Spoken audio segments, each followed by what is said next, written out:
Bienvenue à toi, on est sur la chaîne du Cercle MDB, la chaîne dédiée à l'activité de marchand de biens immobiliers.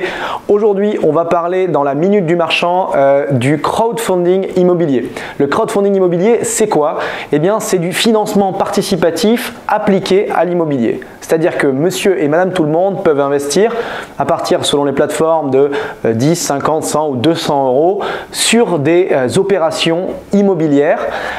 À la base, ça a été beaucoup utilisé pour de la promotion immobilière, c'est-à-dire que ces plateformes finançaient ou permettaient de financer notamment les fonds propres des promoteurs immobiliers en complément des banques.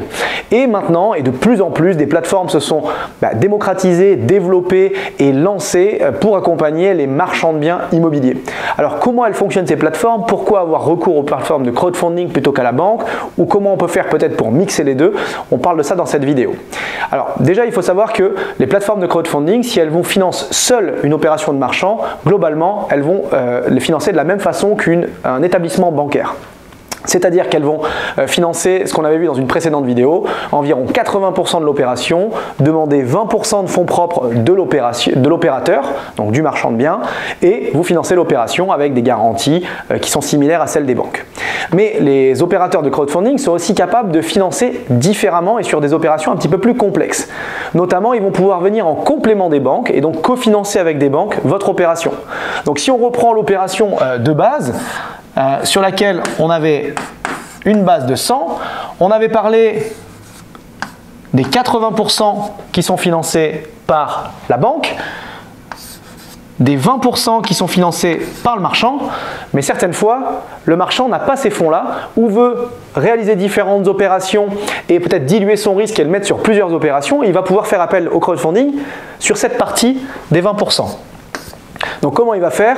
Eh bien, le crowdfunder ou l'établissement de financement participatif qui va collecter l'argent va pouvoir financer une partie de ces 20% dont il a besoin. Donc il va faire une analyse du dossier comme l'a fait la banque et il va financer généralement 80% des 20%, ce qui va donner 16% de financement. Et donc on va se retrouver dans une situation qui est un petit peu différente, c'est-à-dire que on va effacer, on va refaire le petit schéma. Sur une base 100 toujours, on va avoir donc 80% par la banque, on va avoir 16% par le crowdfunding et 4% par l'opérateur.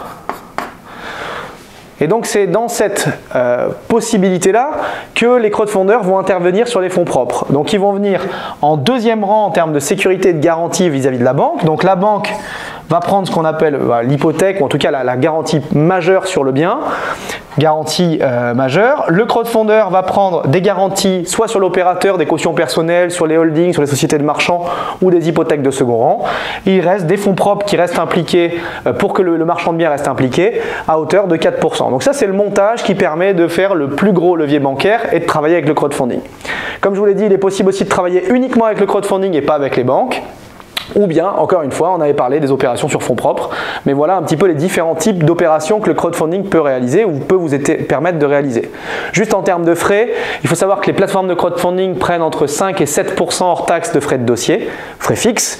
À cela s'ajoute la rémunération des investisseurs entre 9 et 12% annuels au prorata temporis en fonction de la durée de portage. Donc les plateformes de crowdfunding viennent s'ajouter aux banques pour permettre de financer ces opérations immobilières. Attention à l'effet de levier, le levier bien utilisé va vous aider, le levier mal utilisé risque de vous enfoncer encore plus. Donc faites attention sur vos opérations et sur les délais de portage qui peuvent impacter grandement vos marges et vos rentabilités du coup, forcément. J'espère que cette vidéo elle a été claire, qu'elle vous a expliqué un peu comment fonctionnait le crowdfunding immobilier, soit au total, soit en complément des fonds propres de l'opérateur. À très bientôt sur la chaîne YouTube. Mettez un commentaire, n'hésitez pas à vous abonner et puis si vous voulez plus d'informations sur l'activité de marchand de biens, cliquez sur les liens autour et dans la description pour pouvoir recevoir notre newsletter. À bientôt, ciao!